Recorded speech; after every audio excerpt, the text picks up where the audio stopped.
Hello and a warm Collisions YYC welcome to my guest this morning, Shondell Sabad. How are you doing, Shondell?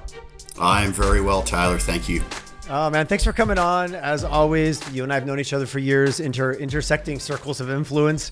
And I was really curious about what you're up to. So there's no better place, as everyone who knows me knows, I like to invite people on the show so I can just get real curious and dig in about what you're up to and what's going on in your world. So I'm going to open it really bluntly.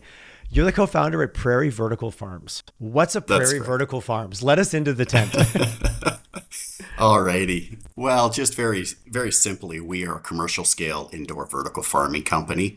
And my partner and I, what we set out to do was try and create a commercial scale solution to food security issues, which obviously here in Alberta are near and dear to our hearts. We don't have any trouble here in Alberta with, any field grown things like wheat, anything in the field, cattle, beef, hogs, things like that. But where we really have issues is growing things like leafy greens. So our company specifically, our target customer is the retail distribution center. We want to be taking full truckloads into the retail distribution center. And we're initially focusing on romaine lettuce, so romaine hearts. Okay. Now, again, we can get into some of the different models.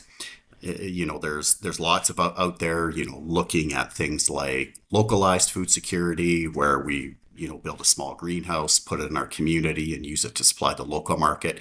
We're a commercial solution. What we're looking to do is try and replace the imported product that you see on the store shelves, whether it's Calgary Co-op or Superstore. So right now it's February, it's minus 30 outside. If I'm going to buy this product now, it's coming from where typically? Well, in our farms, we're currently in late stage pilot. So we are running a pilot farm with our tech provider in Montreal. Okay, nice. And we will be building a scale up version of our farm here in 2025. So it would likely come, and again, we're still I think looking Q2, for that Q2 ideal. 25. I have in my notes from our last chat. Yeah, that's right. Well, we talked about that way back in Q4. So the closer you get, but curious though, what markets are like the current supply? Take you guys out of the mix. The problem we're solving, where is it coming? Is it coming from south of the border? Is it coming from like even farther away? way south of the border? Primarily, it comes from the Central Valley of California. So Salinas, California, from the field growers there, as well as Mexico. Those are the two biggest sources of supply for romaine lettuce right now. And also for a lot of our leafy greens. Interesting. Was tariffs going to be any impact? Because this will be in a few weeks, and who knows? Yes. We're only a few days past the 30-day extension, so who knows where we'll be when this comes out. But would that have been affected back to food security and just access? The answer is yes. Okay. California actually exports a lot of their leafy greens up to Alberta. Okay. And near as I can tell, it was on the tariff list. Okay, interesting. Yeah. Just to add another layer of how fragile this whole thing absolutely is. And has that just always been like, hey, we have winter, we don't grow a lot of lettuce here? Is it just simply been the geography and the reality of California had it, we needed it, it wasn't economical, and we'll get into the technology, which I think is the really cool part of all this. That was just easier, but is technology at a place now, which is a kind of where I think you guys are coming at it from, that, hey, we there's a way to get around this now than just the standard, put it in a truck and ship it. Yeah, the simple answer, Tyler, is yes. And we're seeing many industry participants here. You know, obviously the industry itself is a lot more developed in the US with some of the larger growers, but here in Canada, we have, several providers who have come up with very, very innovative solutions. And of course, I think most of us here in Calgary anyways would recognize Goodleaf on the store shelves. They're a local producer. They're growing all their produce indoors at out of a facility in Southeast Calgary. And they're in the process of scaling up right now as well. So, and is that your traditional kind of large? I just think of the big greenhouse footprint, the acres and miles of greenhouses versus vertical. Let's just for the audience, let's talk about the difference, because I think we've all been in a greenhouse, or we know we're familiar with the concept. You hear vertical, I'm like, are these on shelves? Are they stacked? Like, my brain can jump there, but I've never been in a vertical farm. I don't actually know what that's like. Yeah, that's actually a really good question, Tyler, because there is a clear distinction between the two markets. Here in Alberta, we have a very robust greenhouse industry, primarily in Medicine Hat. And their primary products, I would classify as anything on a vine So tomatoes, peppers, cucumbers, things like that. They're very successful in that type of growing, and that's where they tend to focus their efforts. Vertical farming, which is what we call controlled environment agriculture, is essentially you're taking all the elements out. The greenhouse growers, even in Medicine Hat, will still use sunlight. They'll still use some of the natural air, depending on the style of greenhouse that's being developed. But our technology, and similarly other industry participants, is strictly indoors. So we don't use any sunlight. We use artificial light and artificial substrates and grow 100% indoor. So, and the idea is there that we can control 100% of the environment. The word control was coming in my mind. Yeah. You can control. Yeah. So really standardize the assembly line, if you will, to oversimplify that term. Yeah, and just further on that, we tend as CEA growers to have better success growing anything you can eat all of. So interesting. Could be spinach, back could to be kale, vine or no no vine. Okay. Yeah. So it's a really good complementary business here in Alberta. Interesting. So actually filling a need, not necessarily like what we're replacing is a long distance supply chain with something local. That's correct. That's going to be a complement to an industry like the greenhouse industry being its own category inside that supply chain. That's correct. Interesting. And from a technology perspective, is this something that's always been around, or is the need and the ability to access the tech also part of your model of like you're trying to solve this problem, but you're also needing to solve a technology problem to get there, kind of like the problem before the end solution gets resolved?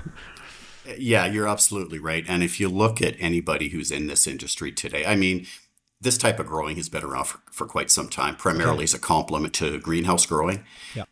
But true CEA, I think, again, I might get this wrong, but probably for the last 15 years, it's been a growing serious industry. Okay. And it is growing rapidly. Where is it? Is it like Europe? Is there jurisdictions where they're really crushing it? Yeah, I would say the center of the universe is probably still in Europe. Okay. Denmark especially, those types of places. And believe it or not, the Middle East. Interesting. Yeah, they have embraced this, and the industry is growing very rapidly there. Obviously for them, they've got a couple of advantages. Number one, cheap energy. There's a lot of great things about indoor growing, but they do take a lot of power. So anywhere where you can get inexpensive power is really a cornerstone for this industry. Wyoming, surprisingly, has stepped out and has a very vibrant indoor growing. That probably wouldn't have been the first one that came to mind. Nope. Middle East, I'm like, I get it. Denmark, I get it. Yeah. Wyoming wasn't probably going to be my answer in the trivia game. Yeah. And I think in the early days, the majority of the innovation came from California, just from a tech perspective. And then it's branched out all across the US, as well as Canada. And obviously access to power, obviously access to land, like lower cost or what's the footprint in comparison to I don't know, I'm thinking of an acre of greenhouses for just to pick a number. The amount I would need to produce X, does that become efficient when you stack it, when you go vertical? Yeah. In general, one of our containers, we grow in sea cans just because. Oh, okay. I get my head around it. Just because the product that we're growing needs that really, really controlled environment. You can literally seal it. You can seal it. You can lock the door. You can do everything you need to do to get, the same number of heads every time you grow, same weight. And that was the goal. And that was a challenge, obviously, as well. One of our sea containers is equivalent to about roughly 1 acre of field growing. Oh, that's an amazing comparison. That's a 20 by that's 40 feet by roughly 8.5 feet, right? Give or take a little bit as a sea can. And there are other service providers out there who will do different kind of solutions. You could have towers that you could put inside of office buildings. I think 3 or 4 years ago there was a company here in Calgary called AgriPlay, and they were looking at doing that inside the Calgary Tower. And other solutions are more warehouse style. So you'll get a big warehouse. That feels very sci-fi. That feels like I'm going to build. That feels like the dystopian future, good or bad or whatever. Yeah. But they're growing inside these buildings, and then you're interacting with humans, creating that, falsely creating the nature that we've often destroyed in those future sci-fi movies. Yeah. Oh, that's interesting. In Canada, I think the biggest indoor vertical farm is here in Calgary right now, and it's about 75,000 square feet. Okay. And so you don't need much bigger footprint than that. I know in the Middle East they're building some much larger ones, but it's industrial space, 28 to 30 foot ceilings, and anywhere from 50 to 100,000 square feet would be sufficient to have a large scale indoor vertical farm. Maybe this is a bad question because you talked about vine, very specific of what greenhouses do well, which is anything on a vine, vertical, anything that you can eat the whole thing. I love simple classifications for the outsider. I'm like, okay, I get my head wrapped around that. If I was going to grow romaine in 1 acre or in a secant, that's equivalent, what would be the output of the timeline? Like, how does that balance out if I'm just thinking of the armchair economics of the guy on the outside who doesn't really understand, but how much of a pile of romaine would I have at the end of the same period of time from those two spaces? Well, am I putting the right formula even at all? Okay. And that's actually a really good question because it helps people understand scale. So in one of our secans, we harvest every 28 days. Okay. And, so depending whether we have 20 or 200 secans within an industrial warehouse will determine the output. Yep. So we could be harvesting anywhere from 1 container a day, or, in the case of 200, we would harvest 5, 6, 7, 8, 9, 10 of them. In a field grow, and again, I'll use California as an example because that's where the majority of our lettuce comes from. They'll harvest anywhere from 3 to 5 or 6 times a year, depending on the variety they're growing, depending on irrigation, and depending on fertilization, all of the things that contribute to success in a field grown operation. And in that field environment, are they doing like pounds per acre? Like what's the, I know I grew up in small grain, so it was always tons of bushels. It was always tons of bushels. What's the unit of measure in this sector? It would be tons per acre. Okay, so it is that. Okay. Yeah. But you've kind of disrupted what is a 1 acre is now one secant. That's interesting. So would you do it on a per secant basis? Like 1 secant generates X? And like you said, I love the predictability that I've heard you talk about. The same size, the same amount consistently every 28 days. That is because what's the problem with ag often is weather. You grow 100%. up on a farm, you look at the weather 17 times a day, and it's the driver of almost everything. My dad always had the news on because we had to watch the weather, but you've now removed that variable. Yeah. So for us, we measure, obviously, when we had the initial discussions with retailers, they were very clear. They needed, this is great. The country needs this. We need it as retailers. But we also need the industry to do something for us. And that was they wanted consistency. Yeah. So we need to know that the product is consistent, but also deliveries are consistent. You can't give us 5 cases one day and then 500 the next day. We need consistent production. And we also need it at a price that's competitive. Obviously the push for local production and people purchasing locally is there. And if given the choice between something grown locally or something grown from another part of the world, consumers would choose the locally grown produce, but they will not pay that large of a premium for it. You beat me to my next question. Yeah, but we still want it at the same price, right? That's right. In general, I think if you walked in and you could demonstrate that this product tastes better, it's more consistent, you're not going to have to worry about it not showing up. Like, for example, if there's a field blight or if there's tariffs and produce stop showing up from California. Does it last longer in my fridge? Because it starts, I'm getting it much earlier in its journey than if I buy it from California, right? Yeah, in California, that spends about 5 days on a truck, roughly. And again, whenever I say these types of stats on this, in a forum like this, I'm generalizing. There's a lot of volatility and variation between the midpoint, which I'm using, and the endpoints. Mm-hmm. So, in general, it'll get picked, cleaned, sent on the truck, but from picking to actually delivery on the shelves, it could be 5 to 7 days. Ours, we will harvest today, and we could deliver tomorrow afternoon. and the retailer could have it on the store shelves. Well, that's your beauty. Now you're not storing it. You don't have to warehouse it. You don't have to keep it cool. You don't have to build refrigeration. If you can get that almost in real time cycle going from the plant to the table in 48 hours, that's just better. Yeah. Not to be so cliche. It is fresher. Yeah. And it will last longer on the store shelves. We've had at the research facility in Montreal, and I'm sure the other indoor growers would tell you the same thing. We've had produce that we're still making salads out of, 6-8 weeks later. Interesting. Now, that wouldn't be the shelf life on a store. I understand, but we're talking about in the lab. We're testing to see what we can do. The lab is where we push the boundaries. That's I'm right. I'm really hearing, and I love this conversation because we're providing romaine. Okay, great. But what we're also providing is consistency. We're reducing transport time. We're, all the other things that if you take out the product, every business can get behind. It's more efficient. It's more trustworthy. It's cost effective. Mm-hmm. It's local. Like there's a lot of check boxes, and then you get to apply it to romaine. That's what I love. Right. Like when you've looked about the value proposition you're creating, it just happens to be around romaine. But from a business perspective, it makes a lot of sense, which is like what I was really curious about understanding. And why not now? Like there's always that when you hear a good idea, you're like, well, why isn't this everywhere? Why aren't we doing it? How much of a barrier, and you're working with a company out of Montreal, the technology, is it fully flushed? Are you still where are you on that journey without giving us too much of the secret sauce? Yeah. So I think just before I do that, the other thing that I think I would like the audience to know is Please. Essentially half of the economic benefit when you purchase a head of lettuce that comes from California stays in California. We're bringing all...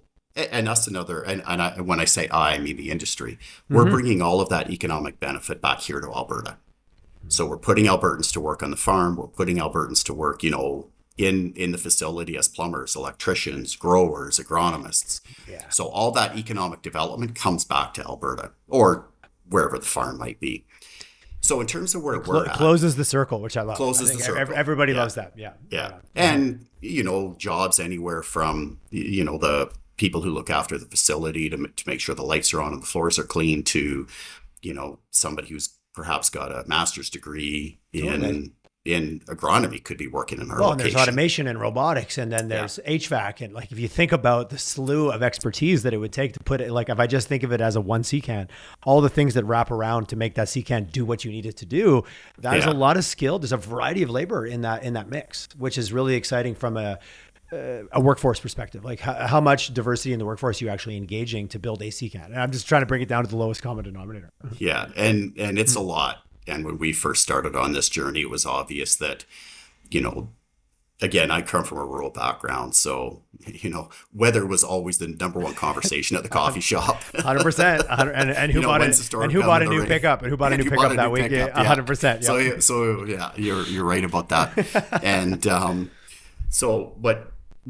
I'll just go back to where we're at in terms of our journey. This has been a 5-year journey for us. Okay. And we've, there are lots of trials and tribulations, but enjoyed every minute of it. I wake up and I'm still as passionate about it as I was 5 years ago. That is the passion test is real.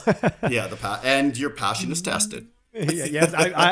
How's the, of course, thinking about it from let's just brass tacks, how's been the funding, external funding? You guys bootstrapped it. Has there been an interest and then enough of an interest to follow through with checks? Maybe is a way to ask it. Yeah. It's the answer is we bootstrapped it. Okay. My partner and I have been very fortunate that, we've both been through entrepreneurial journeys before. This isn't your first rodeo, as they like to say. Good. So we've been trying to be as frugal as possible, and obviously get all any dollar that comes in, we get it into the lettuce. I like that there's always those little rules in every business. It's got to go towards the lettuce. I'm assuming there's grants, there's funding. I'm assuming that this is something that has support, or no? For us, we've applied for a couple of grants, but I just think the stage of the company, because we're a startup and we're non-revenue generating, at least at this point in time, we fall out of a lot of those opportunities. So we've self-funded, and we brought in a few investors. We do have some of our close friends and family around, have been very, very supportive in this journey. And our view is that we have to do some proving up first and get the get the confidence of financial institutions. One of the failures of this business in the U.S. has been taking private equity money or money that wasn't really aligned for agricultural type of investing. Okay. Our vision from the start was, it probably will take us longer, but we do need the support of financial institutions. So we've been working with 2 of them for the last 5 years, just, showing them that our model is working. Why are we different? How are we doing it? And, we think that the next stage, post-pilot, we will be able to get some more of that financial institutional money, and that will help us attract some outside investment. So the answer to your original question was, what's been the toughest part? It's probably been access to capital. That's partially the industry's fault. The last 2 or 3 years, it hasn't been kind to the industry. There's a lot of private equity money that pulled out.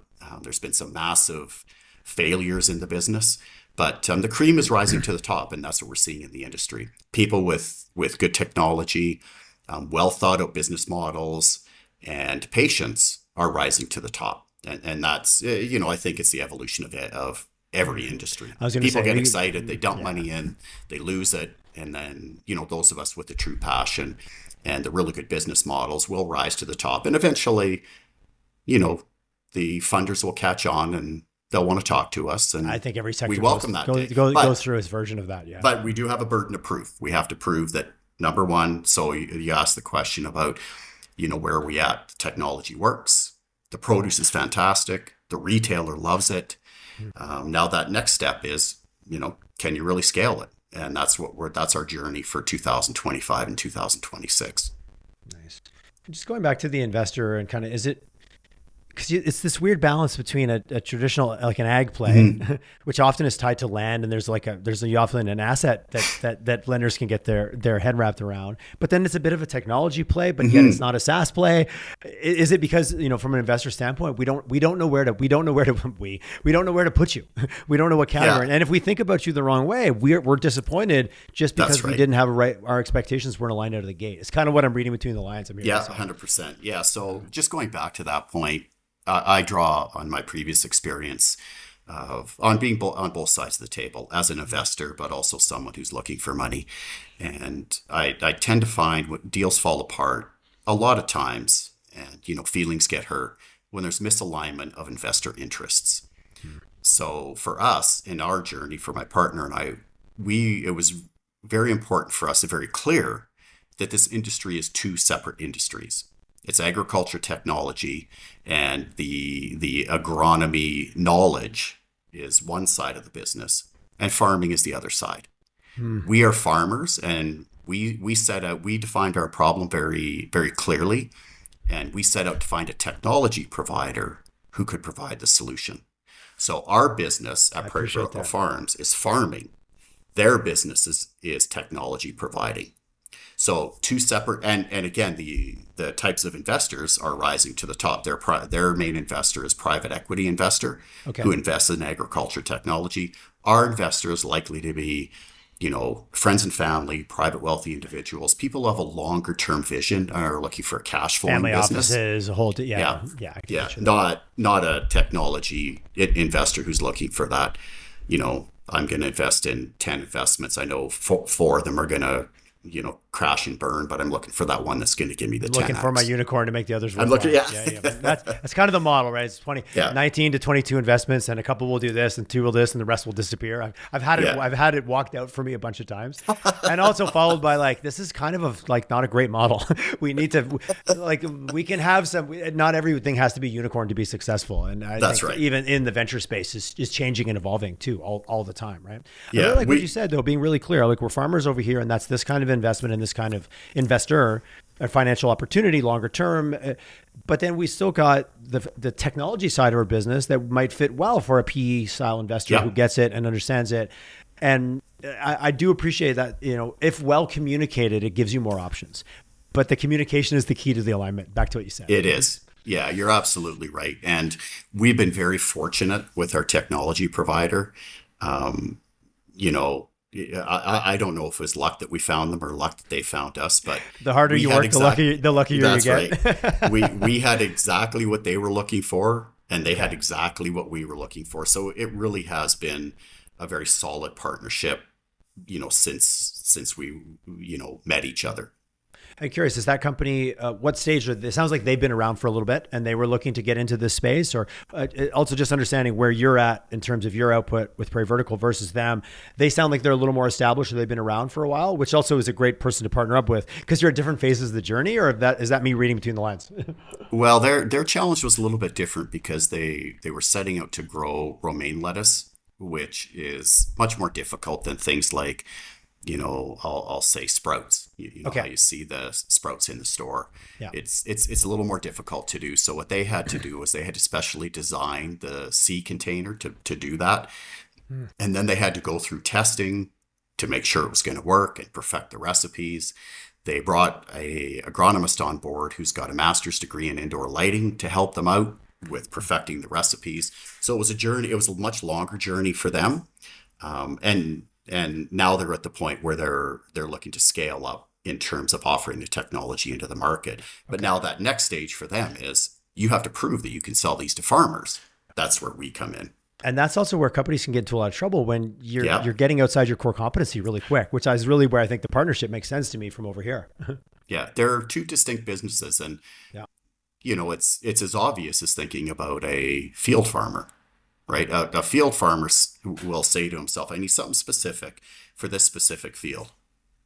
It could be a case tractor, or in this instance, I need a John Deere seeder. Yep. They're very specific about the things that they want, and they go find the technology. Yeah, they don't build their own tractor, their own seeder. Yeah, absolutely. Yeah, they'll tinker with it, right? Much like they will. That's for sure. Yeah. So we'll have the machines. Yeah, and oftentimes you run into like ag-based companies, especially implements or attachments, started off as farmers getting frustrated that they couldn't actually solve their own problem. Mm-hmm.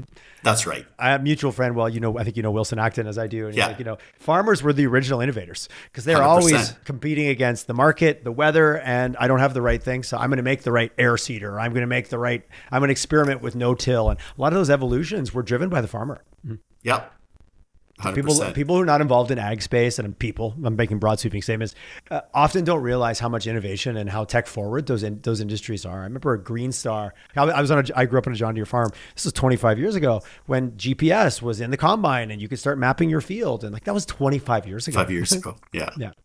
And it was very cool technology at the time. People talk about it. Oh, farmers, they're kind of this or that. I'm like, well, it behooves you to go pay attention to how many farmers are on social media that are super informed and that have the most bleeding edge technology in their tractor that cost $500,000. They have to think, and just like we do, we have to think very very clearly about what we're doing and how we want to do it and what that tech provider looks like. You got to really define your market much like they do. And then you go out and you find that piece of equipment that's going to fill that need. And you make the investment and you hope you don't have a bad weather year, which you're eliminating. I love goddamn weather. As a kid, I was like, I'm never going to work in a job that relies on the weather. It's too much. Talk to me about Alberta. Like you made the comment about access to power. We've got data centers. We're on the verge of getting data centers, crypto mining, access to energy, some of the things that are like, why not Alberta? Does that also really tie into having this located in our province? Because we do have, I know I've heard someone talk the other day, we need these organizations to also come in because then that puts money into rebuilding our grid and our infrastructure so we can be future paced. Does this tie right into that same kind of narrative? Yeah, and I'll reference something that Alberta Enterprise Group, they published an article a couple of months ago in Business in Edmonton magazine. And what it did was that it highlighted something that we talked about, my partner and I, very early on, which was Alberta really has a unique opportunity here because of our abundant energy and our inability to get that energy to other markets. So our vision, the strength and the weakness on the scales of justice. Yeah, absolutely. Yeah. Our vision always was, well, why don't you turn it into things, right? Which is what we're doing now. We're turning it into data centers, Bitcoin mining, and why not lettuce, right? And there are some companies that I've been in Alberta that are alongside, especially when the natural gas prices went through the floor. Not that they're amazing now, but that they found shut-in wells and they turned them into energy sources for heat and for all kinds of things. That just feels, I love the concept of what you just said, like turn it into something, because energy is just something waited to be turned into something else from a certain state. That doesn't always get thought about that way. Like I just think that's a beautiful way to think about it. What could we turn it into that then we could benefit inside of our own walls? And once we have surplus, then we can look at sharing that, well, let's also talk about maybe the good thing from the tariffs is let's get a little more unified as a nation, but that's another podcast. That's not today's, that's not today's Nut to Crack. But that gets me really excited about the fringe benefits that we can all reap from that concept. Yeah. So, you're absolutely right on that point. And why not turn that energy into something, create a whole bunch of jobs, job diversity. And I was in the natural gas trading business for many, many years, and I watched that reverse of flow of natural gas. When I started trading, we were building natural gas import terminals all throughout North America. And then, of course, directional drilling and shale technology came to the forefront. Technology came to change the game. Now they're reversed. And our vision is, because Alberta is so innovative and because we have our energy is so abundant, we could actually start reversing the flow of produce from south to north to south. That is a real possibility, it gets me especially excited here in Alberta. Shondell, that gets me very excited. I love that kind of stuff. and taking our own future in our own hands always excites me a little bit. And the article I referenced that Alberta Enterprise Group, I think you shared it with me too, actually.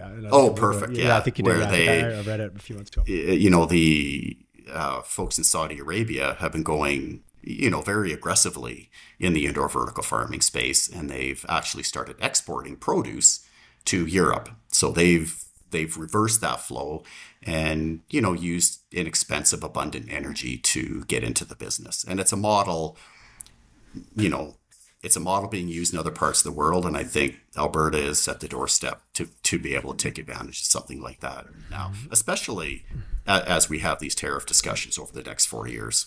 Yeah, I think you just made a very valid point. This will be a cyclical conversation over the next 4 years but I'm not for it. I think it's very disruptive, but if it makes us have different conversations or inspires us to have different conversations as a nation, I'm going to try to find the silver lining in that side of the dialogue. Yeah. Nothing unites like a common foe a little bit, right? Yeah. And it's a chance for Albertans to innovate and start thinking about, okay, that does make some sense. Why don't we look at doing that?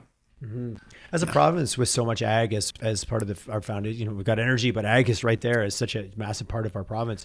Is there a lot of openness at the kind of local, municipal, even working with different communities? Because obviously these are facilities that show up in often smaller communities or on the outskirts. Is there a lot of openness to this, and does it get received maybe, this is my own terms, more warmly because it falls into that ag space that we're very comfortable with here in this province? Yes.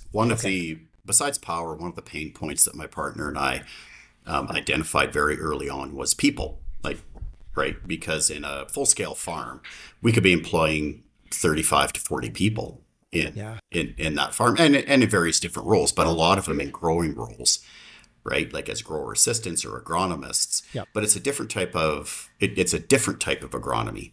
So we had gone out early and signed an MOU with Olds College. And subsequent to that, they're now introducing programs specifically for indoor growing. So we're starting to see that groundswell of, oh yeah, this does make sense, and lots of support. Any community we talk to is very, very supportive of these types of initiatives. It makes a lot of sense to me, and I really like getting involved with the schools, getting involved with post-secondary, where you're giving also individuals that maybe are very interested in ag kind of something else to be excited about, which I think that, if I'm young and I'm excited, I want to work on the cool thing. I want to work on maybe not the old, this is the way we've always done it, but hey, I want to make a difference and I want to have impact, and making it attractive in our province, I think is also a win on so many levels. Going forward, obviously when we chatted last time, Q2 2025, the next couple of years sounds like it's a big step for you guys. Like this is going from the bench to the reality. Biggest obstacles you see kind of with the next part? Is it still that funding, or is it now just turning it into a functioning facility? Well, let's take funding aside, because I think, most of the people you have on your podcast who are entrepreneurs, and have built successful businesses, they'll probably all say the same thing. Early it was tough because it was hard, and then it got easier. Yeah, my last name isn't Musk, so I didn't have unlimited capital. Yeah, and so it's that journey of proof, and also making sure that we're doing all the right things along the way.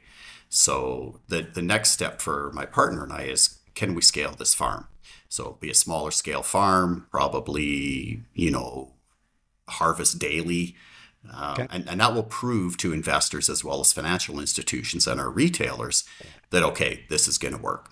So for us, it's making sure we have the right spot, making sure we have the right real estate, making sure we're developing all of the things, for example, standard operating procedures that are required to go from having 1 container to 100 containers. Okay. And just being patient along that journey, and making sure that we're completing the steps before we rush into the next one. What I didn't hear you say was getting customers, getting people to like our product. Because what I'm hearing you say, as soon as you have it available and you can meet those objectives that are very clearly laid out by the retailers, if you can do this, this, and this, we will use your product, because we're not also displacing another local provider. We're displacing a provider that's, 1,000 or 1,500 road miles away from a trucking perspective. So customers don't sound like the issue. If I, again, putting my own words on top of what I've heard you say.